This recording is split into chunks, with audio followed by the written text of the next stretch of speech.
11वीं कक्षा के सभी विद्यार्थियों का इस स्पेशल चैप्टर एक्सप्लेनर में स्वागत है। आज हम मुंशी प्रेमचंद की मास्टरपीस कहानी नमक का दारोगा को एक बिल्कुल नए और इंटरेस्टिंग तरीके से समझने वाले हैं।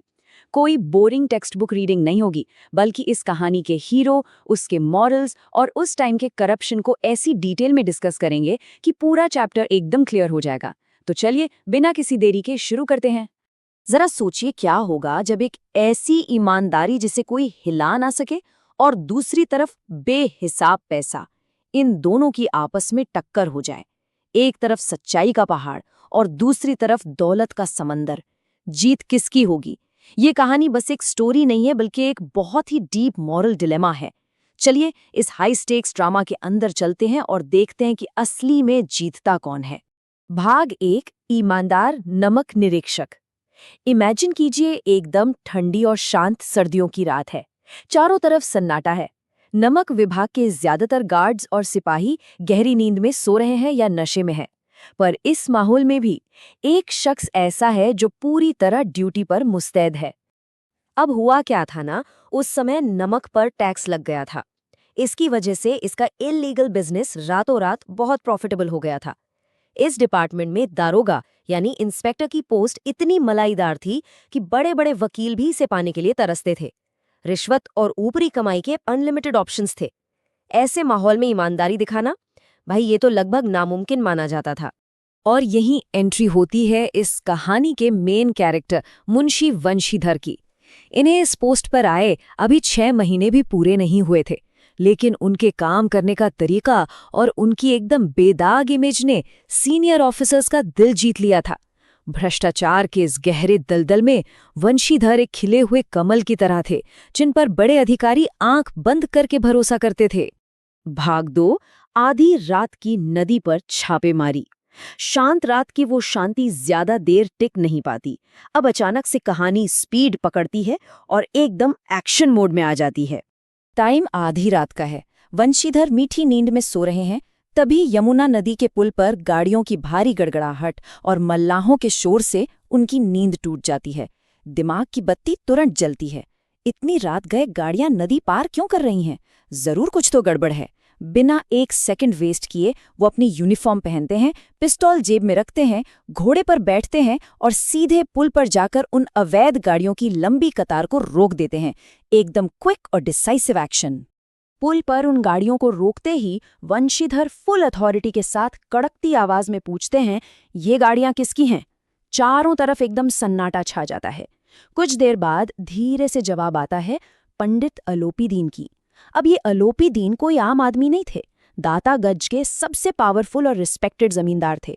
सोचिए, एक अकेले दारोगा ने इलाके के सबसे बड़े आदमी की इल्लीगल गाड़ियों को रंगे हाथों पकड़ लिया था। भाग 3, रिश्वत का युद्ध। यहां से कहानी अपने सबसे थ्रिलिंग पॉइंट पर पहुंचती है, जहां इन दो किरदारों का आमना सामना होता है। ये लड़ाई सिर्फ दो लोगों के बीच नहीं थी दोस्तों, ये सीधी टक्कर थी धर्म और धन के बीच। एक तरफ वंशीधर का धर्म यानी उनकी ड्यूटी और उनकी ईमानदारी थी, और दूसरी तरफ अलोपी दीन का पैसों पर अंधा विश्वास। अलोपी दीन को लगता था कि पैसा ही सब कुछ है, हर किसी को खरीदा जा सकता है। उनके लिए वंशीधर बस एक भूखे शेर की तरह थे, जिसके सामने बस पैसों का मांस फेंकने की जरूरत थी। तो अलोपी दीन आते हैं एकदम कॉन्फिडेंस के साथ, ये सोचकर कि थोड़े पैसे दूंगा और मैटर चुपचाप सॉल्व हो जाएगा। शुरुआत होती है 1000 रुपए की रिश्वत ऑफर करने से। लेकिन वंशीधर बिल्कुल इग्नोर कर देते हैं। अलोपी दीन को समझ नहीं आता कि एक मामूली दारोगा उन्हें मना कैसे कर सकता है। टेंशन बढ़ती है। बोली 1000 से सीधा 5000 हो जाती है, फिर 5 से 10,000 और देखते ही देखते ऑफर 15,000 रुपए तक पहुंच जाता है। जरा इमेजिन कीजिए इस साइकोलॉजिकल प्रेशर को। एक नॉर्मल सरकारी कर्मचारी के सामने इतनी बड़ी रकम, उस जमाने में ये किसी का भी ईमान डिगाने के लिए काफी थी। बात 20,000, 30,000 और आखिर में 40,000 तक पहुंच जाती है।